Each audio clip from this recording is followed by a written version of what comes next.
au magazine Ou la santé parce qu'il n'en est pas plus précieux qu'Ou la santé, un magazine qui MBC offert en collaboration avec le ministère de la Santé et du Bien-être. Aujourd'hui, nous pour intéresser nous à un médicament ou bien un traitement d'ailleurs, c'est ce qui nous a invité sur le plateau pour expliquer nous au cours de ça l'émission là. En tout cas, résistance à ce médicament-là, à ce traitement-là, l'invine est une vraie menace pour le monde médical, pour la santé mondiale, selon l'Organisation mondiale de la santé. Il y a un vrai phénomène dans le monde médical, il y en a une répercussion, comme en prolongation, hospitalisation et même hausse de mortalité. Il y a une vraie urgence, sans façon servie ou alors prescrit à ce traitement-là. Aujourd'hui, nous invitons le docteur Puranan Viraragu, qui est spécialiste en médecine interne, le docteur Viraragu qui est basé à l'hôpital Nehru à Roseville et il vient au nom du ministère de la Santé et du Bien-être. Bonsoir docteur. Bonsoir et merci de me recevoir sur ce plateau et bonsoir à tous les téléspectateurs et téléspectatrices de la République. Merci, Dr. Viraragu. En tout cas, aujourd'hui, nous proposons un phénomène, nous allons dans notre introduction, c'est ban antibiotiques, surtout la résistance. Nous aurons l'occasion peut-être de développer un petit peu tout à l'heure. Et on peut expliquer nous qui était ça, qui fait nous bien servir, comment nous peut servir. Peut-être pour commencer, docteur, c'est quoi un antibiotique? Oui, merci pour cette question extrêmement importante. Vous connaissez, nous cause un petit peu de terminologie. Et parce que parfois nous cause antibiotiques, parfois nous cause antiviral, antiseptique, anti-infectieux. Alors, est-ce que c'est la même chose? Bon, un antibiotique, c'est un type d'agent anti-infectieux. Et mais antibiotiques-là, sont spécifiques pour une infection d'un certain agent qui s'appelle bactérie. D'accord. Alors, il y a différents agents qui causent des micro-organismes qui causent une maladie. Nous avons par exemple des champignons, en anglais dit fungus. Nous avons par exemple un virus, right? Nous avons un parasite, par exemple les vers, etc. Et nous avons une bactérie. Alors les antibiotiques, ce n'est seulement que pour les infections bactériennes. D'accord. C'est qui est causé par les bactéries. Alors, docteur, est-ce que vous pouvez expliquer nous, parce que c'est, comme on dit, un terme un petit peu, on va dire compliqué, mais des fois, nous on dit un champignon, comme on peut dire nous, soit il y a un virus. Donc, il y a une différence entre ces différentes infections-là, enfin, comment on appelle ça?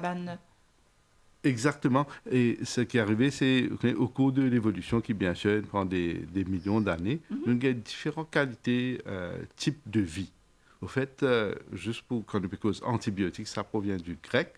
Anti veut dire contre et bios veut dire la vie. D'accord. Alors, antibiotique, c'est pour peut-être lutter contre certains types d'infections et pour protéger, bien sûr, la vie humaine. Mais nous avons par exemple un virus et un champignon qui est un type de micro-organisme de vie qui est très, très différent, par exemple, des bactéries. Alors, les bons, vous connaissez qui, bien sûr, nous guettent bactéries avec un œil un peu suspicieux parce qu'ils sont capables de causer pas mal de tort à l'humain et même, malheureusement, capables de conséquences fatales. Mais, au fait, la charge bactérienne qui nous est dans nous les corps, ça veut dire qu'il y a une bactérie qui dans nous les corps. Par exemple, sur notre peau, dans notre intestin. Et ça, il y a plus de bactéries dans nous les corps qu'il y a même cellules humaines. Donc partout, il y a des bactéries, pas seulement à l'extérieur, mais même à l'intérieur de l'humain. Et je tenais un rôle positif à jouer. Donc, pas tout le temps méchant. Non. Je tenais un rôle, par exemple, très positif dans la digestion. D'accord. Dans la digestion, et c'est pourquoi peut-être une temps de parler, Bandimoun prend probiotiques, ultrabiotiques quand on a un problème intestinal, c'est justement parce qu'il y a une flore bactérienne dans nous les corps. Donc, ce qui est arrivé, c'est dans la vie et dans l'écosystème, c'est toujours une question d'équilibre.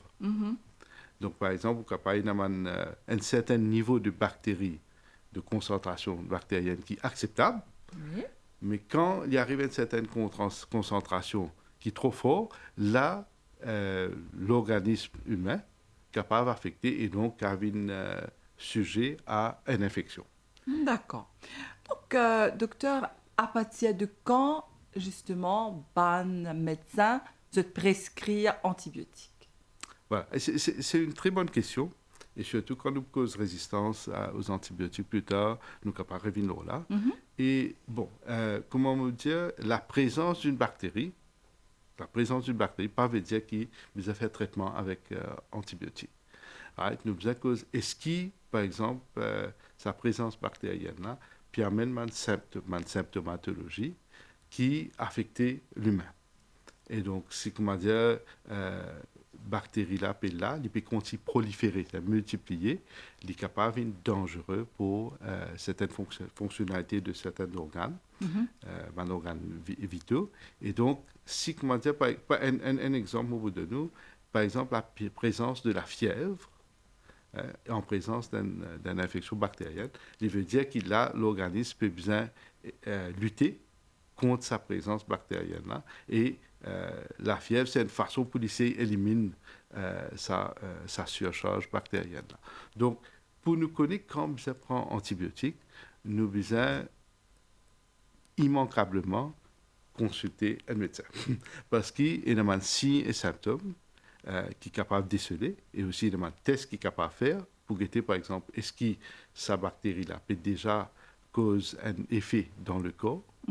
Et donc, il y a un protocole, donc l'examen clinique, l'examen, par exemple, du sang, des selles, de l'urine, etc., qui est capable d'amener un point que besoin faire la prescription de certains médicaments et, bien sûr, des antibiotiques. Donc, l'infection ne se traite pas seulement avec les antibiotiques, parce que comment on dit, c'est un équilibre. Si, par exemple, un ce système immunitaire, c'est ce système de défense, il est faible ou il est affaibli, donc à cause de la condition qui amène ça, là, il est plus vulnérable à certaines infections, dont certaines infections bactériennes. Donc, c'est un équilibre entre la défense de l'organisme, de l'humain, et sa environnement bactérien qui est autour de là. Alors, docteur, qui fait ce qui... il y a un slogan en France, il y a quelques années de cela, qui dit les antibiotiques, ce n'est pas automatique. Qui fait quand il dit que la grippe, il n'est pas besoin de prendre antibiotiques. Explique-nous ça. Voilà. Et une très bonne question, un très bon slogan aussi. Parce que peut-être la plupart des infections, par exemple la grippe, c'est une infection qui est causée par un virus. Donc, par exemple, vous rappelez, par exemple, le Covid même, ce n'est pas une bactérie, c'est un virus. Et donc, la plupart des infections, et pas seulement infection de la grippe, il est capable d'infection de l'oreille, il est capable d'une sinusite, il est capable d'une infection même urinaire, mais une infection de la peau.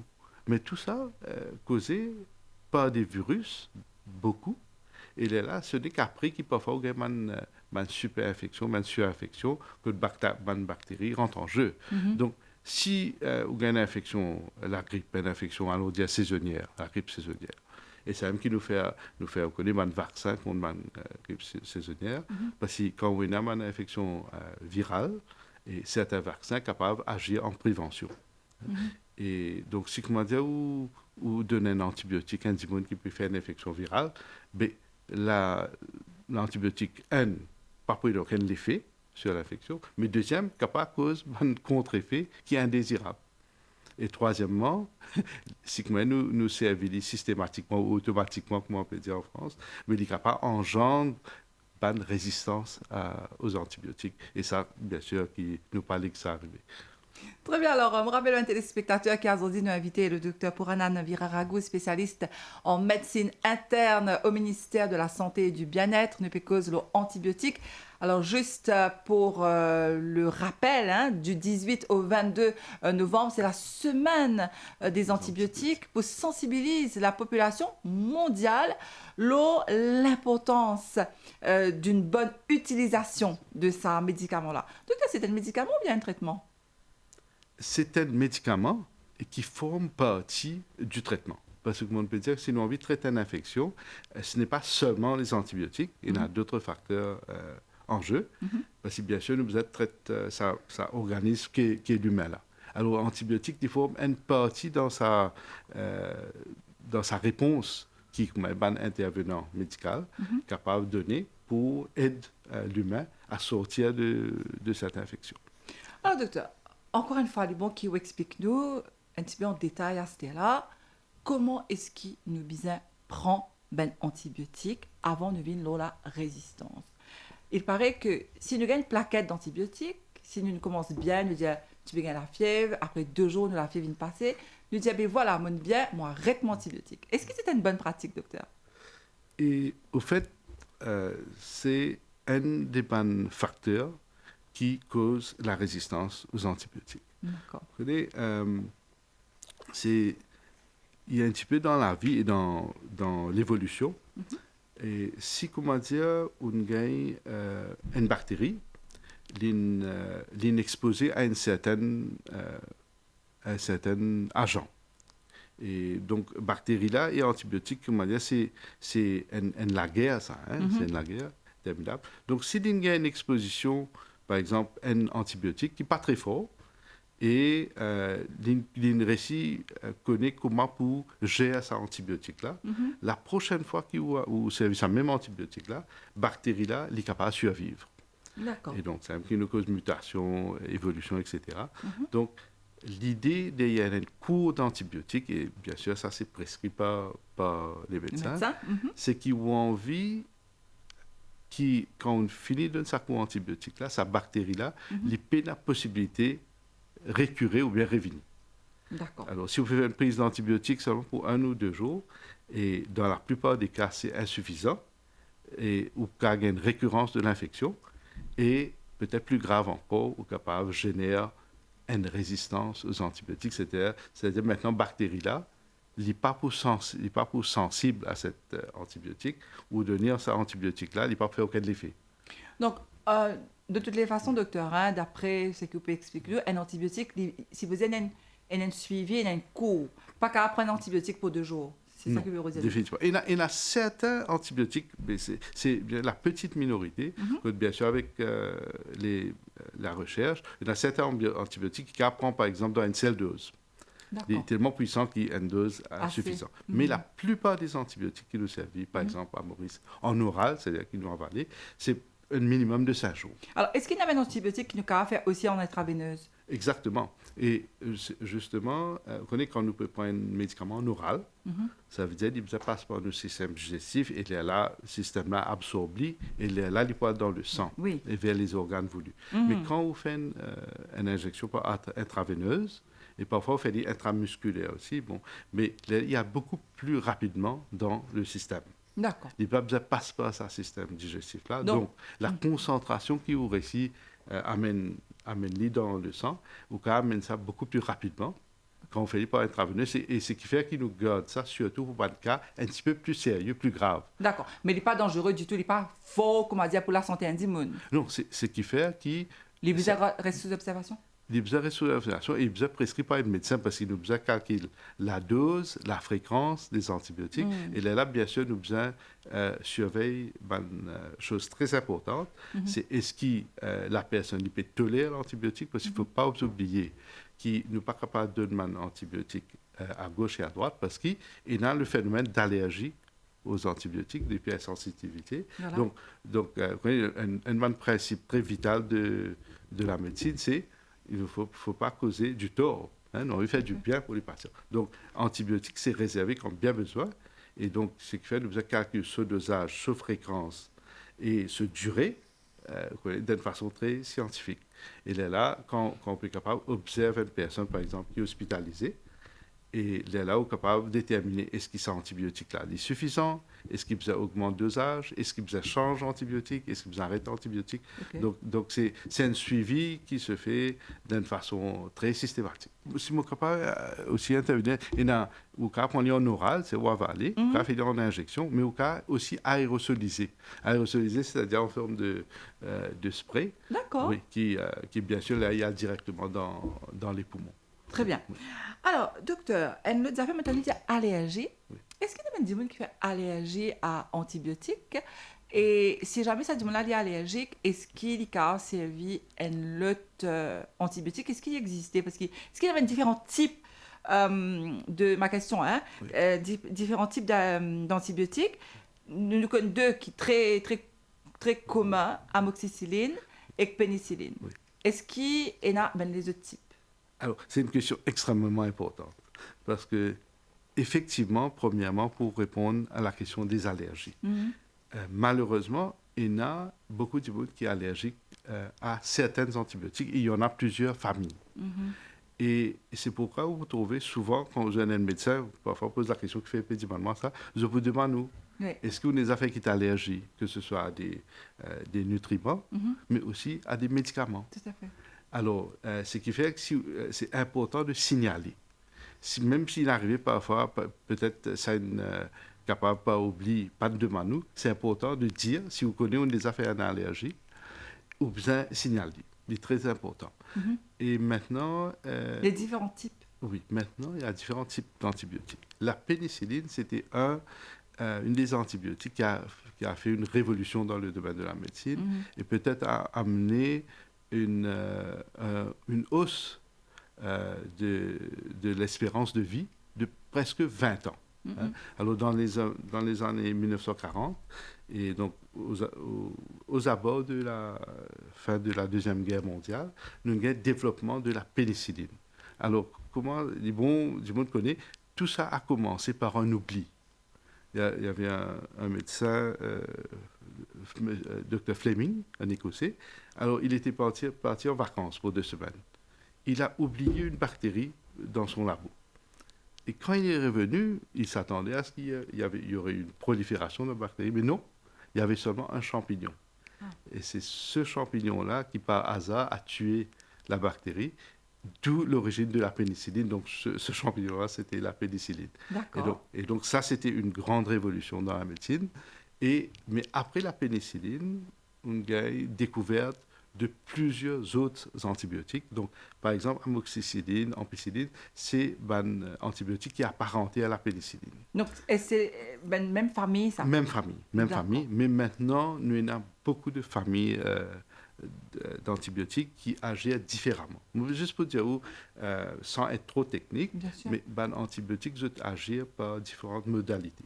Il y a certains antibiotiques qui attaquent la paroi, peut-être le poteau de la cellule bactérienne. Il y en a deux autres antibiotiques qui attaquent l'ADN même de la bactérie. Il y en a deux antibiotiques qui attaquent une protéine qui produit dans une cellule bactérienne. Et il y en a les autres qui attaquent une centre qui produit l'énergie dans la bactérie. Donc, même une bactérie agit dans un mode différent. Et c'est important de savoir parce que parfois, dans une infection sérieuse, ou plutôt un médecin servi différentes bactéries, Mhm. différents antibiotiques, pardon, pour faire de sorte que la bactérie n'a aucune chance de s'en sortir. Donc, c'est important de connaître la science. Tout à Oui, fait. Et c'est important aussi pour un patient, hein, parce qu'il y a beaucoup de patients, docteur, hein, dans oui, l'hôpital Nehru, vous oui. pensez d'ailleurs, vous pourrez connaître tout. Aux autres, et vous bien connaît, enfin, ou en tant que médecin, ou prescrire des médicaments par rapport à ce qu'ils ont dit, ou feedback qui ça une patient là donner. Voilà. Donc, en d'autres mots, il est important que le patient lui donne feedback ce médecin pour que le médecin est capable, dans la meilleure du possible, donner un meilleur traitement d'antibiotiques. Et aussi, comment on peut dire, c'est important de connaître la personne, l'individu, parce que, par exemple, une infection qui peut être sévère chez une personne Mhm. et peut-être pas trop méchante chez une autre. Alors, il vous demande peut-être un différent dosage ou un différent antibiotique. Par exemple, si on a envie de donner un antibiotique chez une personne qui a peut-être une petite respiration des voies supérieures, Mhm. des infections des voies supérieures, Mhm. nous pas nécessairement aller sur un antibiotique très très fort. D'accord. Parce que le problème, si vous donnez un antibiotique très très fort et, et la personne génère une résistance, la prochaine fois qu'il y a une infection qui peut être plus sérieuse, cet Ouais. antibiotique-là ne capable pas marcher. Ah. Donc, ce qui fait que l'OMS développe une classification de antibiotiques Mhm. et qui appelle la classification AWARE. Quand il fait une classification, il dit OK, vous connaissez, il y a certains antibiotiques qui, plus faciles, développent résistance. Ah oui, pardon. Et donc, vous devez faire attention avec ce antibiotique. Antibiotique, hein, Il y a un antibiotique qui est très fort, qui vous garde les pour certaines infections qui peut être capable d'une fatale.